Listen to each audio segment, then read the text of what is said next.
right now they're spending tremendous amounts of money to improve the infrastructure for the data centers, and they are passing that cost on to the residential ratepayers. And that's why in the last 2 or 3 years, you have seen your price per kilowatt hour spike.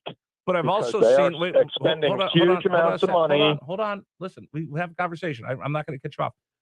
But I was also under the impression, maybe I'm wrong, you tell me, that we've now changed the rules where they do have to pay for quite a bit more of their infrastructure than they did 5 years ago.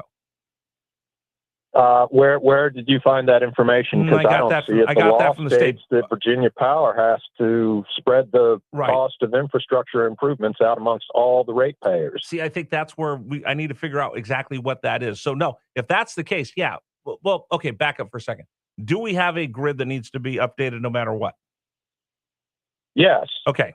Well, not nearly to the extent that it needs to be updated for the data centers. Okay, stop. If you're just going to yell, then we can't have a conversation. Let me ask you this.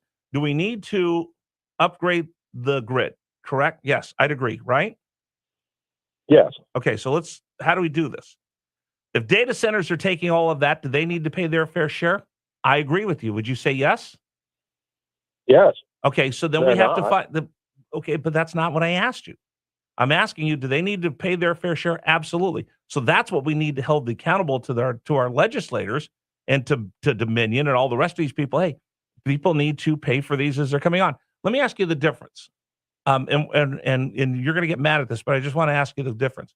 If I've got a new subdivision that goes in, do those people need to pay for their upgrade of transmission lines and what they do to the grid? Well, as current law currently states, that expense is going to be spread amongst all ratepayers across Virginia.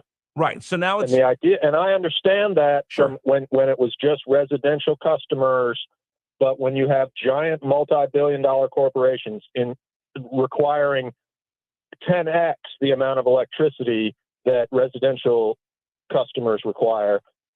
Is there a net? Okay, let me ask you this. Is there a net good that they bring?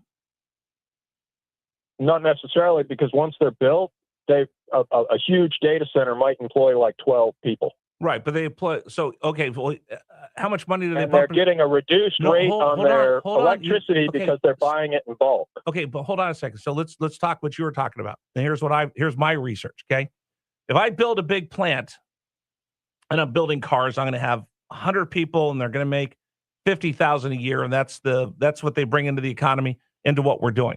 If I build a data center and I only have 12 people, but each of those people are making $120,000, is that the amount of income that's coming into the community? Yes. Okay.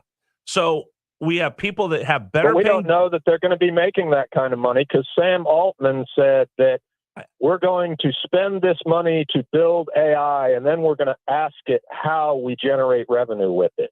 Okay. That's just insane. Okay, see, but do you understand my point of this is an industrial revolution and we're really not sure where it's going? Yes, don't you? What's that?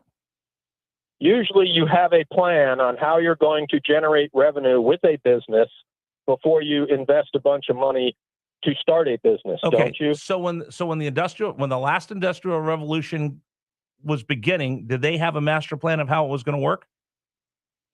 Yeah. They did? So they did. Yes, Rockefeller had a plan on how he was going to make a better kerosene, and he was going to saturate the market with that better kerosene. And if he had failed at it, then what would have happened? He'd have failed at it, but he didn't fail because he had a plan on how he was going to generate revenue beforehand. And how many other people do we not know? Okay, thanks for the call. Thanks for the call. See, this is the part where I got to jump in because you're not listening. How many other people have that same plan? I'm not saying the data centers are good. I'm not saying the data centers are bad.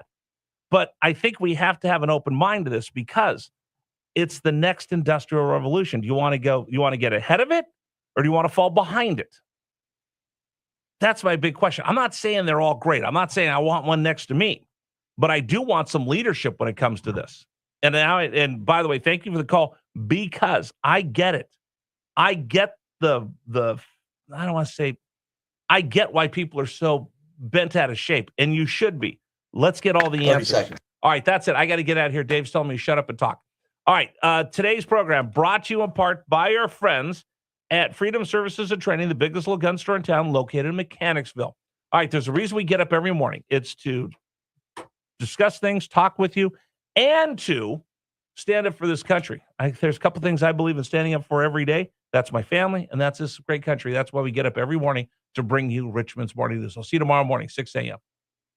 Please stand for the national anthem of the United States of America.